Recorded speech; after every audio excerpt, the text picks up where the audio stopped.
Evenu Shalom Aleichem, paz para todos ustedes. Bienvenidos a su programa Historia del Futuro, una nueva edición, porque para Dios el futuro es historia. Una vez más les saludamos desde la República del Ecuador, desde la capital del país, la ciudad de Quito, visitando la Iglesia Bautista Betania, que sirve como lugar, como reducto desde el cual estamos emitiendo esta señal, agradeciendo con todo el corazón al eterno Dios único y también a mi amado amigo y consiervo en la fe, el pastor Arturo Norero, quien dirige con excelencia, eficacia y para la gloria de Dios esta iglesia, que les da este aplauso de bienvenida. Muy buenas tardes.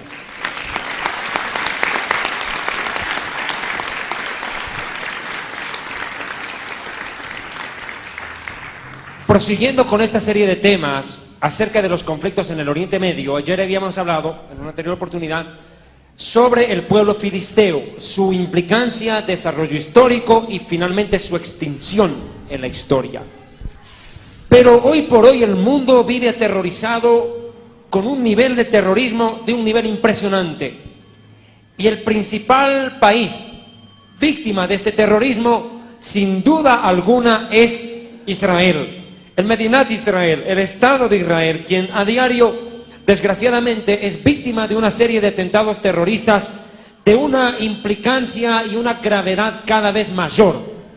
Amados hermanos, yo quiero hacer una lectura a las declaraciones de uno de los líderes terroristas más salvajes que en el mundo de hoy existe. Es el líder del grupo Hezbollah en el Líbano, Nasrallah, así es como él se llama, Nasrallah. Hizo una declaración que yo quisiera tomen en cuenta ustedes, a mis amigos en Latinoamérica y en el mundo que miran esta señal de Historia del Futuro. Dice: la existencia del Estado de Israel facilita nuestra lucha contra los judíos y nos ahorra el hecho de tener que perseguirlos por el mundo entero a fin de matarlos. Confío en que el mundo árabe y en especial el pueblo palestino, a la cabeza de sus jóvenes, mantengan vivos en su corazón el odio y la ira criminal contra el maldito pueblo hebreo y el detestable Estado de Israel, al cual destruiremos para siempre con la ayuda de nuestro Dios Alá. Nos apropiaremos de Jerusalén, Al-Quds. Escuchen. Y para ello no escatimaremos ni nuestra propia sangre. Moriremos con tal de ver flamear la bandera del Islam en todo el mundo, comenzando por Jerusalén. Hermanos, el mundo palestino, del cual hablé en un programa anterior, que no tiene nada de descendencia genética con los filisteos bíblicos, eso ya está claro, pero ha asumido una posición política que se circunscribe a una razón religiosa. Cuesta entender para países como Estados Unidos de Norteamérica, que dice ser un paladín de la democracia, y sus líderes que prácticamente se creen los policías del mundo, tratan de imponer en el mundo islámico una democracia occidental, pero no entienden los líderes occidentales, no solo de Estados Unidos y de la Unión Europea, y tal vez usted mismo, no entienden que para el árabe y para el islámico practicante, la política no es tan importante como la religión. El musulmán no ama ni entiende la democracia. Para él eso es una herejía. Para ellos sus gobiernos tienen que ser religiosos. Y un gobierno religioso se convierte en una teocracia. Ellos entienden que el gobernante debe ser designado por su Dios Alá. Y que ese gobernante debe creer en Mahoma como profeta y en el Corán como libro de verdad. El que no cree en eso no puede gobernarlos. Y si es que cree en ello, tiene que gobernar como el Corán manda. ¿Pero qué manda el Corán? ¿Por qué tanto conflicto religioso en el mundo si precisamente la religión debería traer paz? Esa es la pregunta. La religión musulmana está enfrentada hoy en día no solo a la religión judía o al pueblo judío. Veremos que a lo largo de la historia el Corán también hizo declaraciones tremendas sobre el cristianismo. Y hoy en día en la cachemira entre India y Pakistán no son musulmanes y judíos los que se enfrentan, sino musulmanes e hinduistas, para demostrar que la pelea de los musulmanes por conquistar el mundo con su religión no se circunscribe a destruir a Israel, sino a abarcar el mundo entero. Miren, hermanos, yo entiendo algo claro de la declaración de Nasrallah. Para ellos la desaparición de Israel es la razón de su existencia al momento. Mientras no conquisten y hagan desaparecer a Israel, sentirán que su Dios y su religión y su fe no son lo suficientemente fuertes como ellos creen. Hermanos, en el Oriente Medio, quiero que me comprendan esto, el 99% de la tierra la poseen los árabes. 99% de la tierra está en manos árabes. Solo el 1% de ese territorio lo tiene Israel. Y ahora puede entender semejante guerra. 99% contra 1. Rompe las leyes de la lógica más básica. Entienda que una astilla es muy pequeñita, pero Israel es una astilla en el ojo del mundo musulmán. Y una astilla en el ojo molesta, hace lagrimear y hace doler. Para ellos, Israel es una astilla en sus ojos. Y los musulmanes están dispuestos, los grupos terroristas del Oriente Medio, más claro, prefiero usar ese término, grupos terroristas del Oriente Medio, están dispuestos no a quitarse la astilla del ojo, no. Ellos están dispuestos a arrancarse el ojo con tal de sacarse la astilla. Para ellos morir matando, y más aún si es a un judío, vale doble. Es una entrada directa al paraíso. Morir matando les da la posibilidad de acceder, en el caso de los varones, a 70 mujeres vírgenes. El paraíso. La gloria. Y en la tierra, quedar considerado como un santo ante sus congéneres y sus confeligreses. Convertirse en un santo.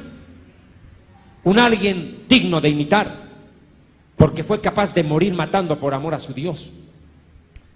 Hermanos, Israel ha escuchado declaraciones terribles, que ponen en tela de juicio el derecho a existir del pueblo hebreo por parte de los líderes islámicos. Vamos a detener un tanto las imágenes para que los hermanos atiendan a la explicación, y cuando fuere necesario, seré yo mismo quien me vea en la necesidad de pedir las imágenes. Amados hermanos, el mundo árabe, y en especial sus líderes más radicales, tienen un objetivo: conquistar Jerusalén, la ciudad sagrada, sí, pero más allá de eso, es acabar con el pueblo judío. Una declaración que a mí me sorprende es la que hizo en alguna oportunidad el anterior presidente árabe de la República Árabe de Túnez. Me refiero a Habib Bourguiba, que dijo: la única manera de destruir a Israel es por medio de la paz y del engaño, no escatimaremos. O Hosni Mubarak, actual presidente egipcio, dijo: todo acuerdo de paz con Israel se caerá cuando los ataquemos por sorpresa. Imagínense. O Amin al-Hudwawi, ministro de Defensa de Egipto, dijo: la guerra con Israel es una certeza y estamos listos. Ellos son el enemigo a destruir. Nunca habrá paz con los judíos. Nunca. Ellos son judíos y por tanto son basura. Imagínense. O, por ejemplo, una declaración en Cairo, Egipto, en 1994, líder de la OLP, uno de los líderes, Farouk Kadumi: todo el mundo debería saber que nunca renunciaremos ni a un solo grano de arena en favor de Israel. No descansaremos hasta que aniquilemos a Israel. O, por ejemplo, esta, de Yasser Arafat: musulmanes, estoy seguro que Israel al final será destruido y que sus ciudades serán para botín, y Jerusalén por fin será nuestra, solo nuestra, y ella será la capital de nuestro anhelado Estado palestino. O el rey Hussein, nieto de Abdullah, en 1981 declara: la verdad es que Jordania es Palestina, y Palestina en sí misma es Jordania y no otra. Esto demostrando algo que explicaré más adelante, que Palestina no es otra cosa que Jordania, ¿no? No es otra cosa que Jordania, porque Estado palestino no existe, ni pueblo palestino. Son jordanos que ahora se llaman palestinos. Esos son jordanos. Mire, hermano, las declaraciones contra Israel han ido subiendo de tono unas tras otras. Yo quiero explicar, o tratar de hacerlo, y de entender lo que realmente pasa en el Oriente Medio. 4000 años de guerra no han servido para que el mundo entienda qué pasa entre árabes y nosotros los judíos. Qué tremendo enredo. Hermanos, uno de los puntos que debe tomarse en cuenta es el siguiente. Los árabes y los judíos somos esencialmente pueblos religiosos. Religiosos. Para el árabe más que para el judío inclusive. La vida está en servicio de su Dios Alá, pero no tanto para vivir una vida recta en la tierra, no, sino para tener una muerte gloriosa para llegar al paraíso.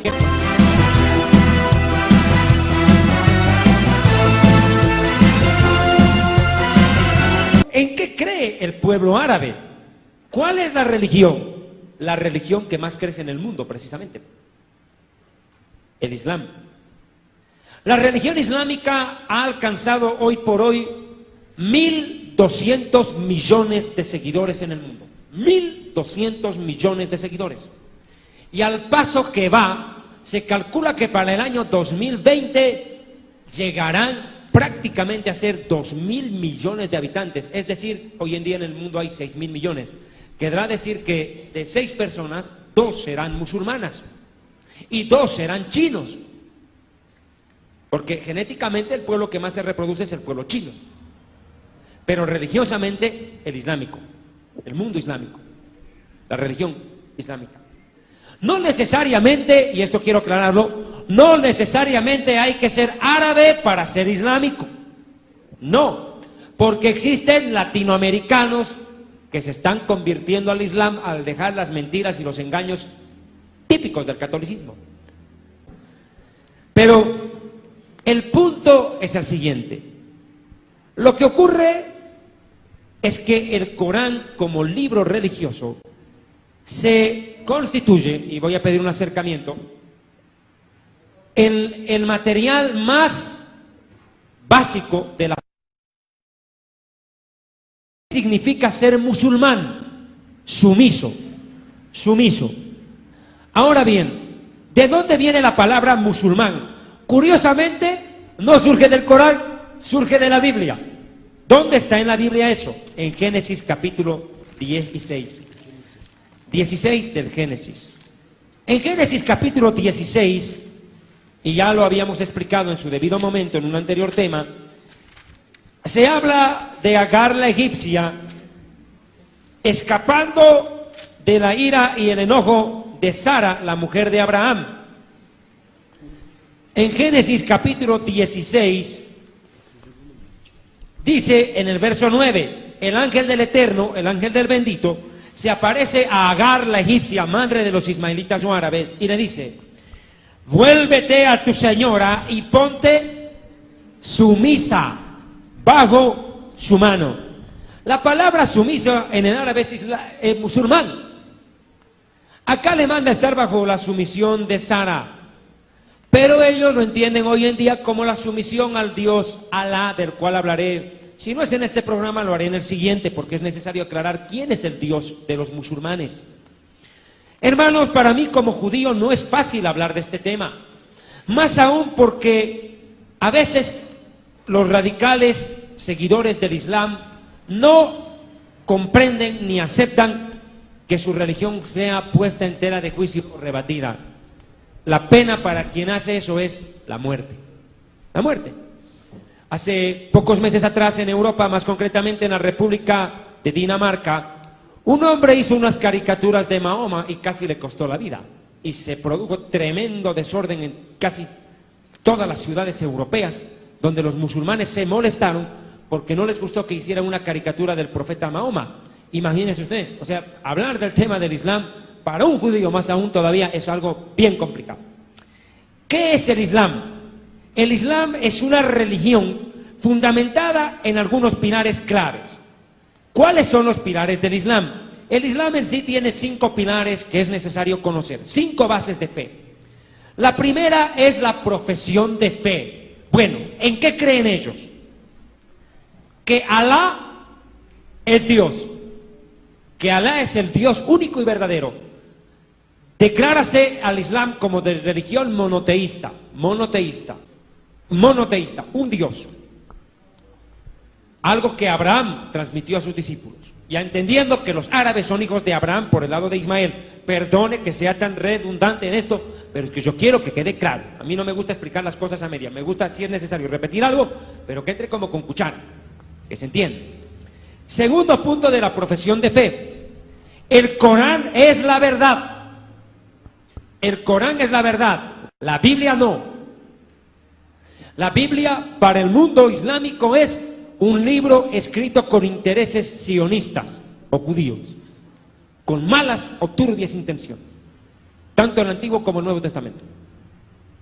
Después voy a hablar acerca de Alá, de Mahoma y su relación con judíos y cristianos en su momento y después en la historia. Tercero punto de la declaración de fe del Islam. Mohamed o Mahoma es el profeta más grande que existió.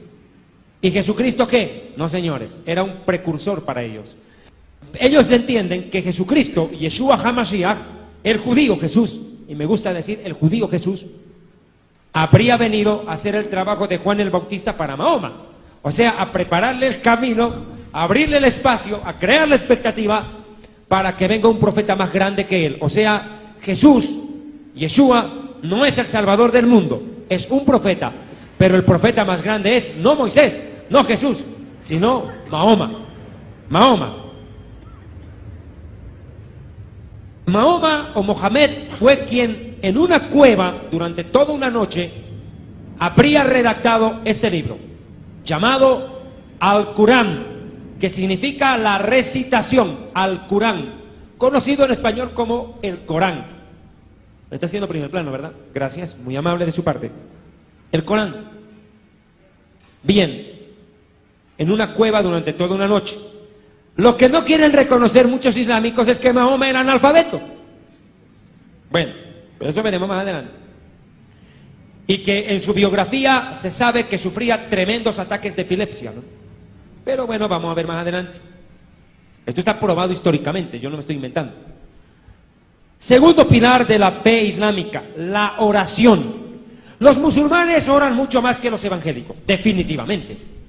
Les llevan ventaja, pero abrumadora. Ni punto de comparación.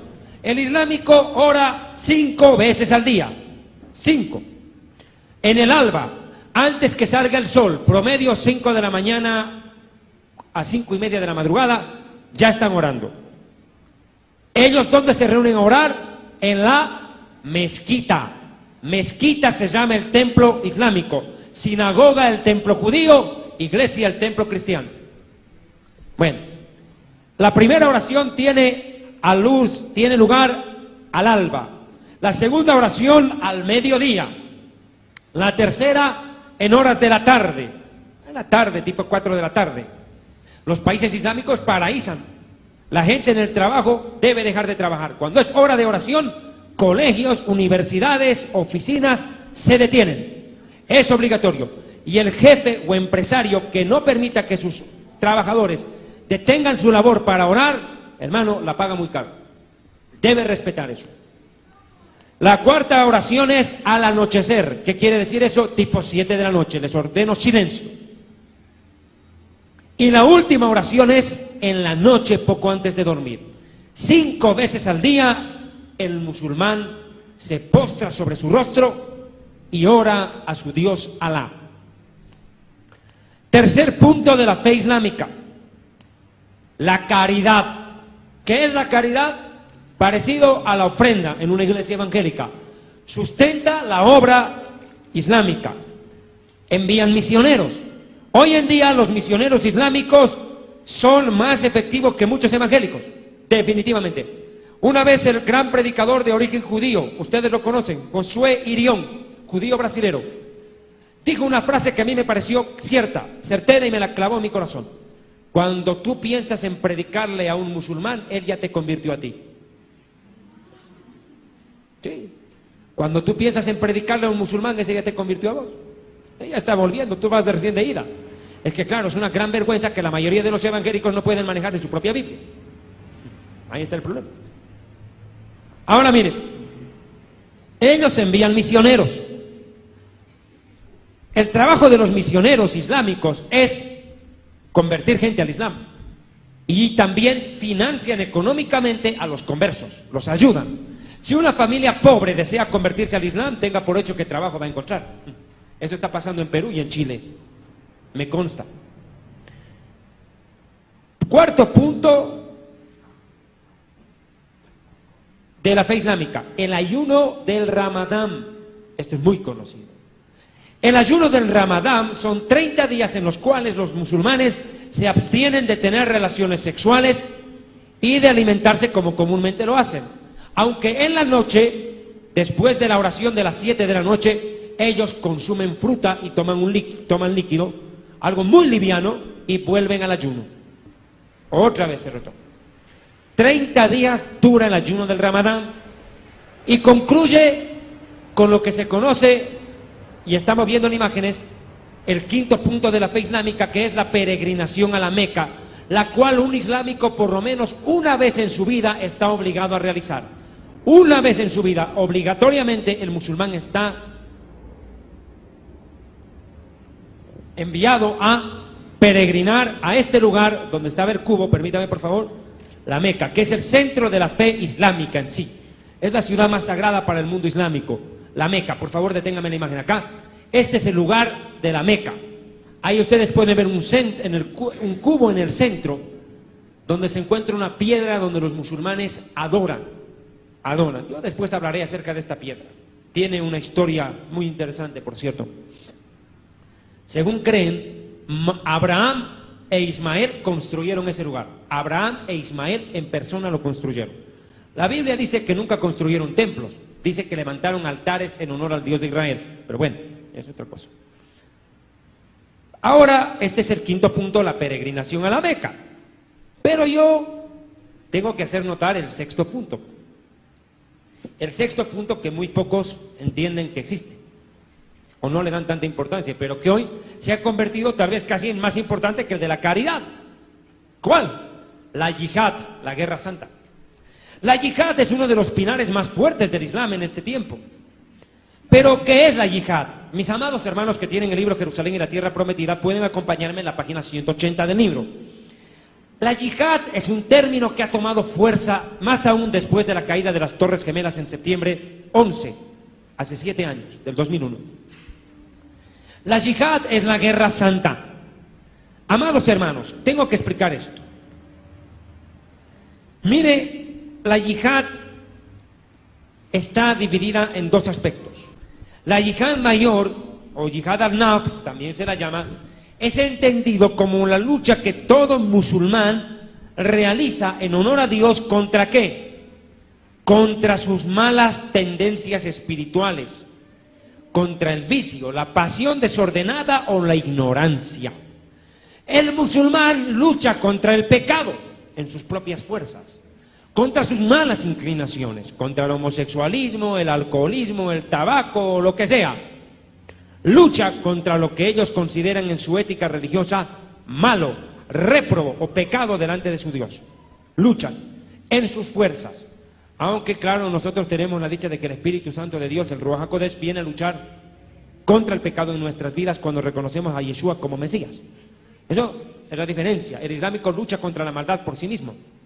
Hermano, es como el drogadicto que quiere dejar la droga y hace todo lo posible por dejarla, pero siempre termina recayendo. Ese es el problema, es que nadie será fuerte por su propia fuerza, dice la Biblia, nadie. Precisamente eso es para que el hombre reconozca que hay un Dios más poderoso que lo puede ayudar y lo puede salvar, porque ¿qué sentido tendría un salvador si el hombre puede salvarse a sí mismo? Y ahí está el punto. ¿Cuánto dan la gloria a Dios por el Mesías? Amén. Yeshua es el Mesías.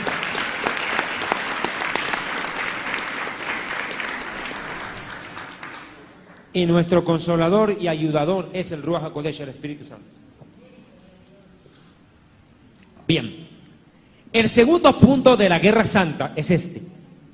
Curiosamente, el que más fuerza ha tomado en los últimos años. ¿Cuál? La yihad menor, que ahora parece ser la mayor, se define como la guerra santa contra las tierras y súbditos infieles. Ahora váyase familiarizando con la palabra infiel. Es lo que usted llamaría inconverso o pagano. El Corán manda a degollar, amputar miembros, apedrear, ahorcar y torturar a todos aquellos que no compartan su fe, la denigren o se burlen de ella. Y el que ejecute la sentencia contra ellos habrá ganado el paraíso. Hermanos, les pondré algunos casos de guerra santa dada por estas circunstancias. Permita, en el año 1993, más concretamente en octubre, en el país árabe más importante, Arabia Saudita, un padre y su hijo fueron decapitados por haber confesado su fe públicamente en Jesús, en Yeshua. Decapitados. De no haber sido por el clamor mundial por los derechos humanos, otra pareja de jóvenes musulmanes conversos a Jesucristo hubieran seguido el mismo destino. Ahora bien, mire hermano, esto no solamente es contra los infieles, entre musulmanes también pasan cosas serias. ¿Cuál? Durante el mes del Ramadán, mes entero en el cual los musulmanes de todo el mundo ayunan, en un país árabe llamado Emiratos Árabes Unidos, un hombre se desmayó por el excesivo calor mientras trabajaba y la deshidratación en el desierto. Un compañero suyo corrió en su auxilio y al ver desmayado e inconsciente a su colega de trabajo, le echó agua en el rostro y en sus labios para ayudarle a reaccionar.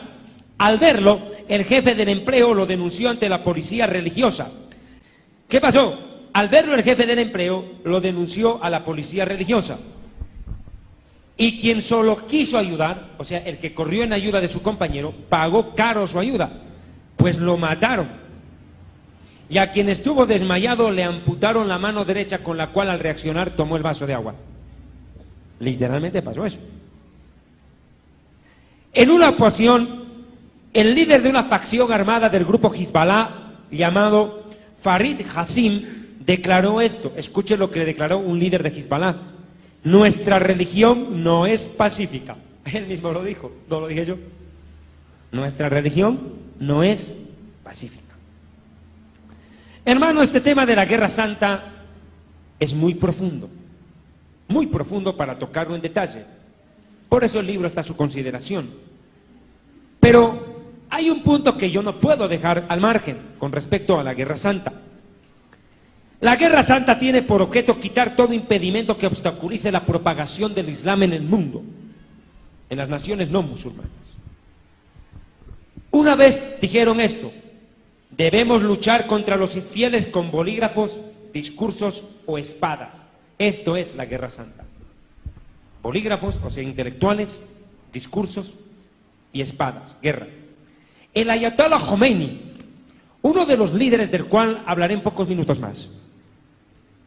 El Ayatollah Khomeini, que destituyó al Shah de Irán, declaró esto: el gozo más puro del Islam es matar y ser matado por Alá. El gozo más puro en el Islam es matar y ser matado por Alá. En una oportunidad, Osama Bin Laden, por demás conocido, emitió esta frase: un día y una noche de lucha en la guerra santa es mejor ofrenda para Alá que un mes entero de ayuno y de oración durante el Ramadán. O sea, es más importante morir o matar que ayunar. Ellos mismos lo están colocando a la yihad por encima del Ramadán, Arturo. Impresionante. Ahora, escuche lo que declara otro líder fundamentalista. Es que es terrible. Mire esta declaración. Escúchela. La forma más efectiva de orar es matar por Alá.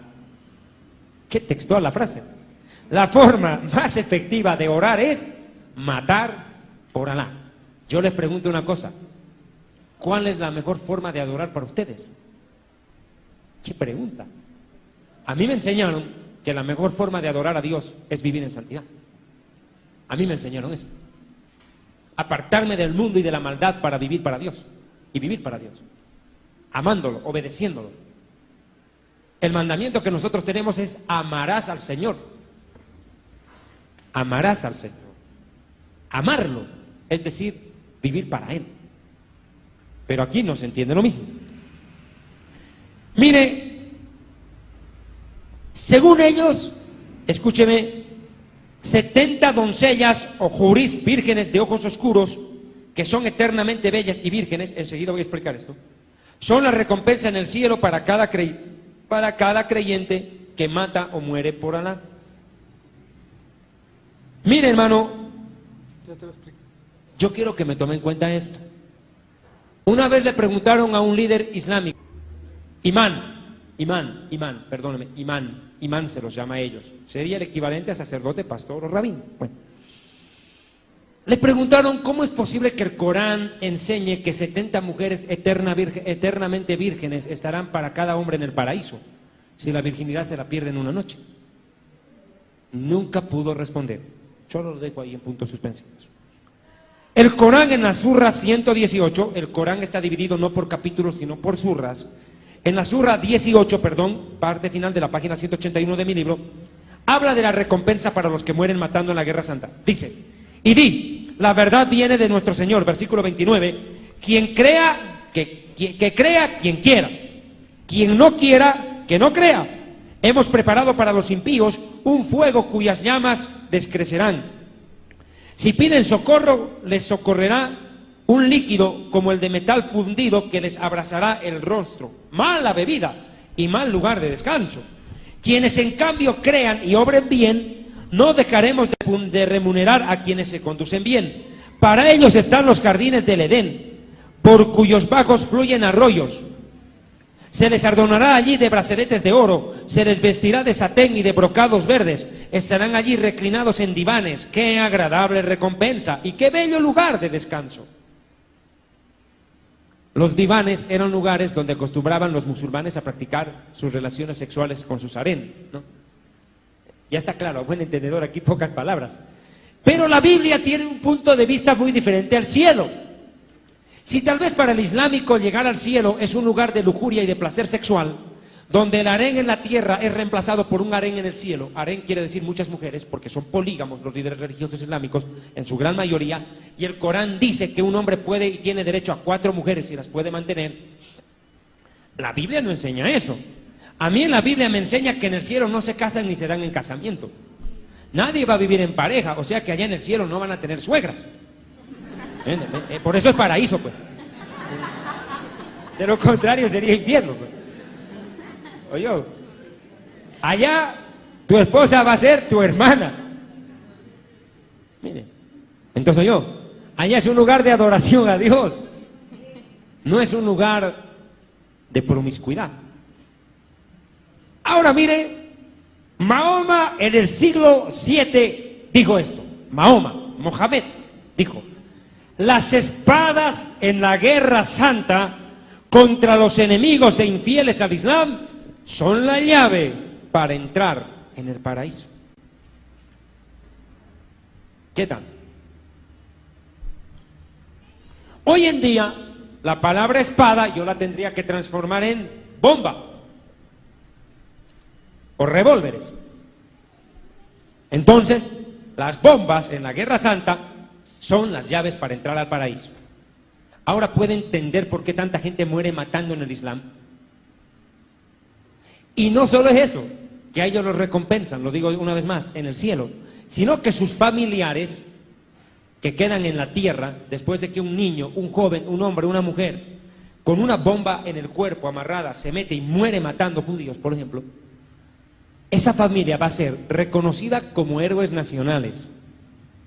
La persona que muere, reconocido como un santo nacional, digno de venerar y de imitar. Y en tercer lugar, reciben una pues jugosa recompensa económica. Recompensa o premio terrenal, fuera del que supuestamente recibe en lo celestial, por haber muerto matando judíos. Que es a quienes más buscan matarnos, ¿no? Mire, el ayatollah Khomeini hizo declaraciones terribles que uno no puede pasar de alto. Los gobiernos del mundo, dijo el ayatollah Khomeini, deben entender que el Islam nunca será derrotado. El Islam vencerá en cada rincón del mundo y el Corán y el Islam someterán al mundo para Alá. Mientras los evangélicos se llenan la boca alabando de boca para afuera y no de corazón en la mayoría de sus casos, gritando eslogans que dicen el mundo para Cristo cuando su propia nación está a punto de aprobar el aborto.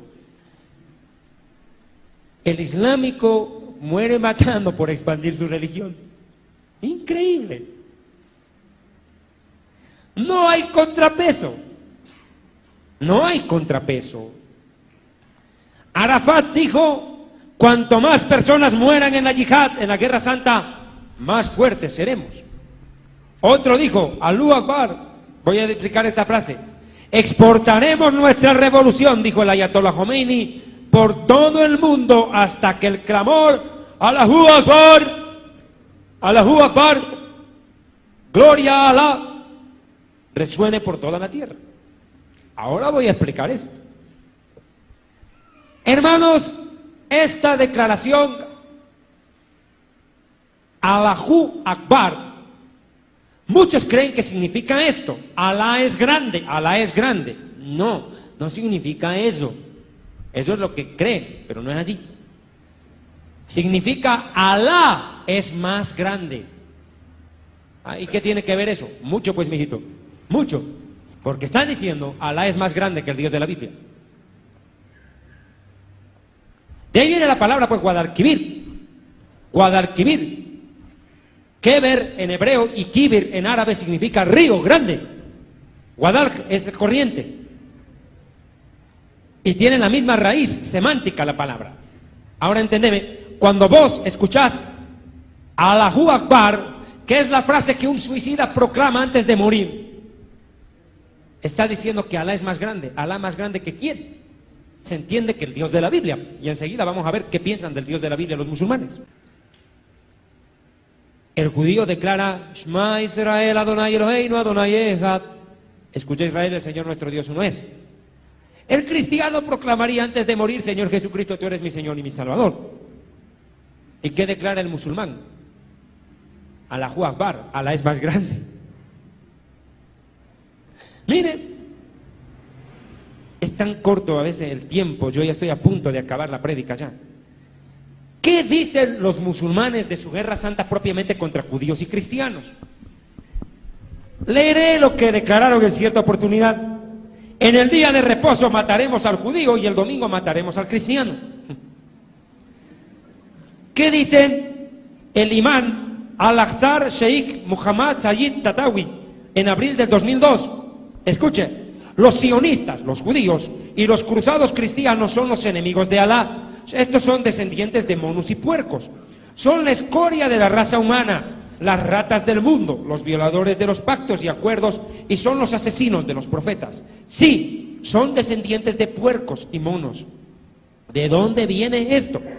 De una declaración que está en el mismo Corán. En la Surra 98 del Corán dice: judíos y cristianos irán al infierno porque son lo peor de la creación. Ahora vea, mire. Y en la Surra 98, verso 6, añade: los que no crean en Alá como Dios, Mahoma como profeta y Corán como libro de revelación, es decir, judíos como cristianos, estarán eternamente en el fuego del infierno, pues son lo peor de la creación. Textual. Hay muchas cosas que yo podría explicar de esto. Por ejemplo, ¿de dónde viene la creencia de que los judíos somos monos y los cristianos son cerdos? De una declaración que está en la Surra 2 del Corán, al comenzar el Corán prácticamente. Dice la Surra 2 en el versículo 65: sabéis perfectamente, dice Mahoma, quiénes de vosotros violaron el sábado, es decir, judíos. Les dijimos: convertíos en monos repugnantes, sed monos, despreciados y rechazados. Según este pasaje coránico, los judíos fueron convertidos en monos como castigo divino por violar el día de reposo. E hicimos de ello un castigo ejemplar para contemporáneos y sus descendientes, y una exhortación para los temerosos de Alá. Ahora, citado Ibn Abbas, otro imán musulmán, dice: los monos son los judíos, el pueblo del Shabbat, mientras que los puercos inmundos son los cristianos, infieles de la comunión de Jesús. Textual. Si usted cree que el Islam solo odia a los judíos, usted es un ignorante. Y tendrá que reconocerlo. Es un problema. Mire lo que dice la Surra 3 del Corán. Surra 3 del Corán. Escuche lo que leeré rápidamente.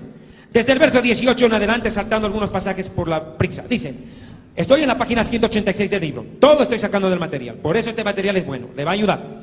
Alá atestigua, y con él los ángeles y los hombres dotados de ciencia, que no hay más Dios que Alá, que vela por la equidad. No hay más Dios que Él, poderoso y sabio. Ciertamente la religión para Alá es el Islam. Aquellos a quienes se les dio la escritura, es decir, judíos y cristianos, que existieron desde antes que el Islam y Mahoma, no se opusieron unos a otros por rebeldía mutua. O sea que judíos y cristianos son cuates contra el Islam, eso está diciendo. Sino después de haber recibido ciencia. Quien no cree en los signos de Alá, Alá es rápido en ajustar cuentas. Verso 51, Surra 3 del Corán. Creyentes musulmanes, no toméis nunca como amigos a los judíos ni a los cristianos, pues estos son amigos unos de otros. Quien de ustedes trabe amistad con uno de ellos, se hace uno con ellos, y Alá no guía al pueblo perverso. Creyentes, no toméis como amigos a quienes, habiendo recibido la escritura antes que ustedes, es decir, judíos y cristianos, toman vuestra religión a burla y a juego, ni tampoco toméis a las infieles.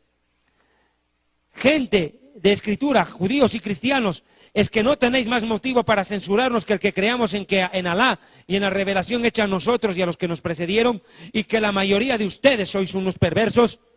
Imagínate. Aquí está la declaración, ¿cuándo es que los cristianos se vuelven cerdos? Escuchen, las Surras 3:60. Di, los que Alá ha maldecido, escuche, los que han incurrido en su ira, los que Él ha convertido en monos, hablando de judíos, y de cerdos, cristianos, los que han servido a los demonios, estos son los que se encuentran en situación peor y son los más extraviados del camino recto. Sí, los infieles, los judíos, los sabeos y los cristianos serán lanzados al fuego eterno. Textual, no hay dónde perderse. Son declaraciones contundentes extraídas del Corán. Mire, otro punto que quiero tomar, tengo poco tiempo, pero mejor lo dejamos para una próxima oportunidad. Que Dios les bendiga y ven un solo alejen, paz para todos ustedes. La próxima edición de Historia del Futuro, porque para Dios el futuro es historia, seguirá tocando este tema, el Islam a la luz de la Biblia y de la historia. Toda Rabá, muchas gracias. Permítanme por favor hacer uso de unos minutos más de este su programa. La religión musulmana está enfrentada hoy en día no solo a la religión judía o al pueblo judío. Veremos que a lo largo de la historia el Corán también hizo declaraciones tremendas sobre el cristianismo. Y hoy en día en la Cachemira entre India y Pakistán no son musulmanes y judíos los que se enfrentan, sino musulmanes e hinduistas, para demostrar que la pelea de los musulmanes por conquistar el mundo con su religión no se circunscribe a destruir a Israel, sino a abarcar el mundo entero. Miren, hermanos, yo entiendo algo claro de la declaración de Nasrallah. Para ellos la desaparición de Israel es la razón de su existencia al momento. Mientras no conquisten y hagan desaparecer a Israel, sentirán que su Dios y su religión y su fe no son lo suficientemente fuertes como ellos creen. Hermanos, en el Oriente Medio, quiero que me comprendan esto, el 99% de la tierra la poseen los árabes. 99% de la tierra está en manos árabes. Solo el 1% de ese territorio lo tiene Israel. Y ahora puede entender semejante guerra. 99% contra 1. Rompe las leyes de la lógica más básica. Entienda que una astilla es muy pequeñita, pero Israel es una astilla en el ojo del mundo musulmán. Y una astilla en el ojo molesta, hace lagrimear y hace doler. Para ellos Israel es una astilla en sus ojos. Ah, claro. Pero ha asumido una posición política que se circunscribe a una razón religiosa. Cuesta entender para países como Estados Unidos de Norteamérica, que dice ser un paladín de la democracia, y sus líderes que prácticamente se creen los policías del mundo, tratan de imponer en el mundo islámico una democracia occidental. Pero no entienden los líderes occidentales, no solo de Estados Unidos y de la Unión Europea, y tal vez usted mismo, no entienden que para el árabe y para el islámico practicante, La política no es tan importante como la religión. El musulmán no ama ni entiende la democracia. Para él eso es una herejía. Para ellos sus gobiernos tienen que ser religiosos. Y un gobierno religioso se convierte en una teocracia. Ellos entienden que el gobernante debe ser designado por su Dios Alá. Y que ese gobernante debe creer en Mahoma como profeta y en el Corán como libro de verdad. El que no cree en eso no puede gobernarlos. Y si es que cree en ello, tiene que gobernar como el Corán manda. ¿Pero qué manda el Corán? ¿Por qué tanto conflicto religioso en el mundo si precisamente la religión debería traer paz? Esa es la pregunta. Las redes terroristas más salvajes que en el mundo de hoy existe es el líder del grupo Hezbollah en el Líbano, Nasrallah, así es como él se llama, Nasrallah. Hizo una declaración que yo quisiera tomen en cuenta ustedes, a mis amigos en Latinoamérica y en el mundo que miran esta señal de Historia del Futuro. Dice: la existencia del Estado de Israel facilita nuestra lucha contra los judíos y nos ahorra el hecho de tener que perseguirlos por el mundo entero a fin de matarlos. Confío en que el mundo árabe y en especial el pueblo palestino, a la cabeza de sus jóvenes, mantengan vivos en su corazón el odio y la ira criminal contra el maldito pueblo hebreo y el detestable Estado de Israel, al cual destruiremos para siempre con la ayuda de nuestro Dios Alá. Nos apropiaremos de Jerusalén, Al-Quds. Escuchen. Y para ello no escatimaremos ni nuestra propia sangre. Moriremos con tal de ver flamear la bandera del Islam en todo el mundo, comenzando por Jerusalén. Hermanos, el mundo palestino, del cual hablé en un programa anterior, que no tiene nada de descendencia genética con los filisteos bíblicos. Eso ya está. Evenu Shalom Aleichem, paz para todos ustedes. Bienvenidos a su programa Historia del Futuro, una nueva edición, porque para Dios el futuro es historia. Una vez más les saludamos desde la República del Ecuador, desde la capital del país, la ciudad de Quito, visitando la Iglesia Bautista Betania, que sirve como lugar, como reducto desde el cual estamos emitiendo esta señal, agradeciendo con todo el corazón al eterno Dios único y también a mi amado amigo y consiervo en la fe, el pastor Arturo Norero, quien dirige con excelencia, eficacia y para la gloria de Dios esta iglesia, que les da este aplauso de bienvenida. Muy buenas tardes.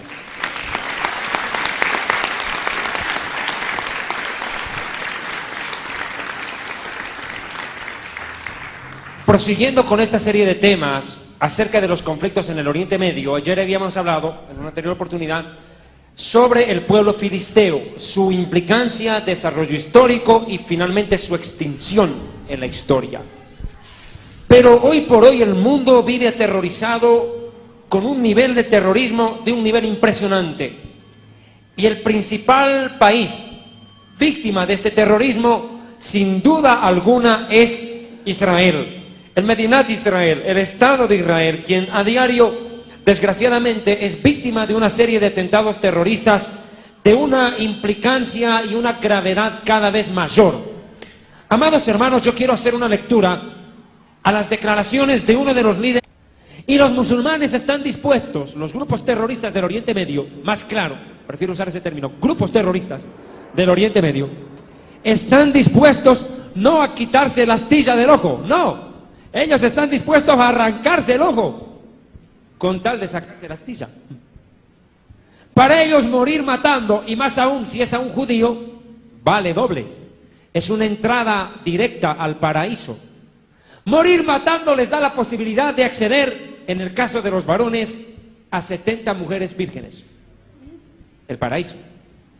La gloria. Y en la tierra, quedar considerado como un santo ante sus congéneres y sus cofeligreses. Convertirse en un santo.